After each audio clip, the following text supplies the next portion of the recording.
Hola, buenas tardes. Mi nombre es Alejandro Barrón y yo voy a hacer la continuación de lo que es el capítulo 5. Aquí tenemos un mapa de destinos celulares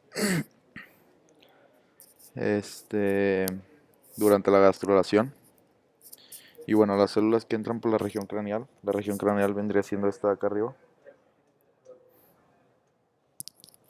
Y bueno, las células que entran por la región craneal del nódulo se transforman en la placa precondral y en la notocorda. La notocorda vendría siendo esta de aquí en medio. Después tenemos las células que miran a los bordes laterales del nódulo y del extremo craneal de la línea media se convierte en el mesodermo paraxial, que vendría siendo esto de aquí azul. Después de eso tenemos las células que migran por la región media de la línea primitiva. Se convierten en el mesodermo intermedio. Este morado es el mesodermo intermedio. Después, las que migran por la parte un poco más caudal de la línea media forman el mesodermo de la placa lateral. El mesodermo de la placa lateral vendría siendo esta línea de color verde. Y por último, las células que migran por la parte más caudal de la línea media contribuyen a crear el mesodermo extraembrionario. La línea amarilla se encuentra hasta el fondo. Bueno, les voy a hablar un poco sobre el crecimiento del disco embrionario.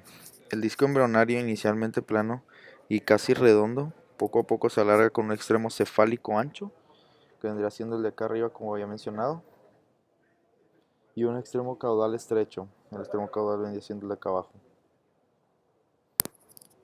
El disco se expande principalmente en la región cefálica. Si pueden notar, y como ya había dicho, es más ancha la región cefálica. Y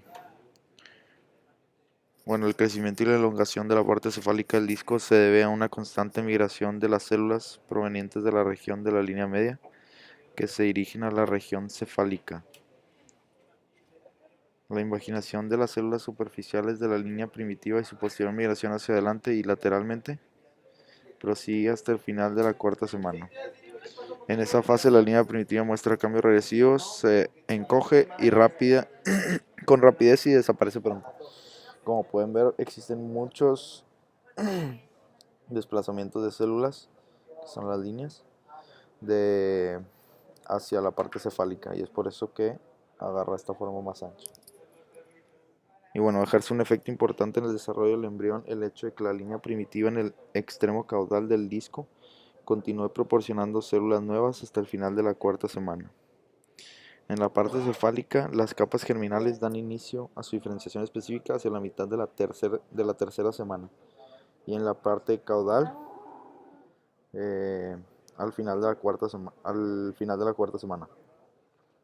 Debido a esto del tiempo, la gastrulación o formación de las capas germinales prosigue los segmentos caudales mientras se diferencian las estructuras craneales, lo cual provoca que el embrión se desarrolle de manera cefalocaudal. Entonces, como mencioné, la parte cefálica se desarrolla a partir de la tercera semana y la parte caudal a partir de la cuarta. Y es por eso que el desarrollo se dice que es de manera cefalocaudal.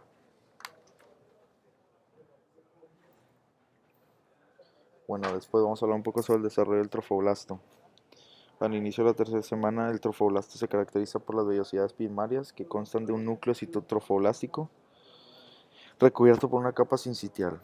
Aquí podemos notar todas estas salientes de aquí son lo que se conocen como eh, vellosidades primarias. Perdón, vellosidades primarias son si el conjunto. Entonces vendrían siendo este de aquí.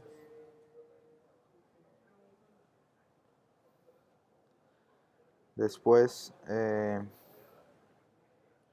bueno, aquí tenemos una vista más cerca de lo que son las vellosidades primarias. Bueno, las células mesodérmicas penetran en el núcleo de la vellosidad primaria, creciendo hasta la decidua. Y bueno, a esto se le llama vellosidad secundaria a esta estructura recién constituida. Entonces mencioné que estas células mesodérmicas penetran en el núcleo de las vellosidades primarias. Entonces esto genera que crezcan y se expandan. Al final de la tercera semana, en el núcleo de la vellosidad, algunas células mesodérmicas empiezan a diferenciarse convirtiéndose en hepatocitos y en pequeños vasos sanguíneos, lo que da origen al sistema capilar velloso. Ahora la vellosidad se conoce como vellosidad terciaria o vellosidad placentaria definitiva. Entonces aquí, como podemos ver, existen diferentes estructuras que se forman eh, con el tiempo dentro del núcleo, que pueden ser ya sea hepatocitos o pequeños vasos sanguíneos.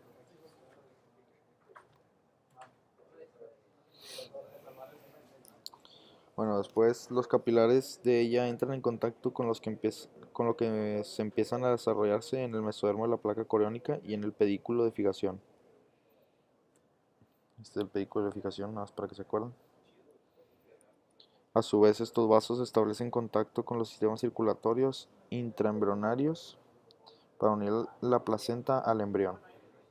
Cuando el corazón empieza a latir en la cuarta semana del desarrollo, el sistema velloso está preparado para proporcionar al embrión los nutrientes y el oxígeno indispensable.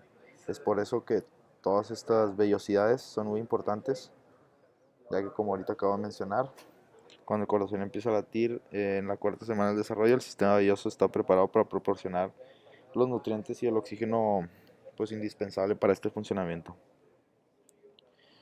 También las células citotrofoblásticas de las vellosidades penetran en forma paulatina en el sincitio que la recubre hasta llegar al endometrio materno.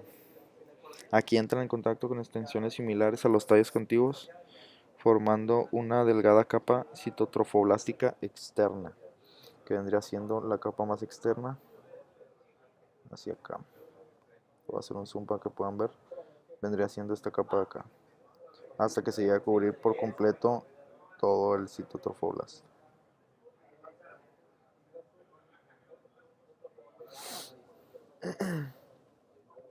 Bueno, las vellosidades que se extienden de la placa coriónica a la decidua basal reciben el nombre de vellosidades de anclaje o troncales. Estas vendrían siendo estas de aquí. Yo voy a hacer un poquito de zoom para que puedan ver. Aquí, aquí, aquí. Y como acabo de mencionar, estas vellosidades que se extienden de la placa coriónica a la decidua basal se llaman vellosidades de anclaje o troncales. Y por último, las vellosidades que se ramifican en los lados de los troncales son vellosidades libres, donde pronto se intercambiarán nutrientes y otros factores. Las vellosidades libres vendrían siendo estas, que como dice, están a un lado de las troncales, o de anclaje también. Entonces estas son las de anclaje o troncales, y estas son las vellosidades libres, que son las que intercambiarán nutrientes y otros factores. Bueno, entre tanto la cavidad coriónica se alarga y en el día 19 o 20 el embrión se une a su capa trofoblástica mediante un pedículo de fijación. Más tarde este se transforma en el cordón umbilical que unirá la placenta y el embrión. Acuérdense, este es el pedículo de fijación. Y bueno, como mencioné, la cavidad coriónica se alarga y en el día 19 o 20 el embrión se une a su capa trofoblástica mediante un pedículo de fijación. Y este pedículo de fijación es el que más tarde se convertirá en el cordón umbilical.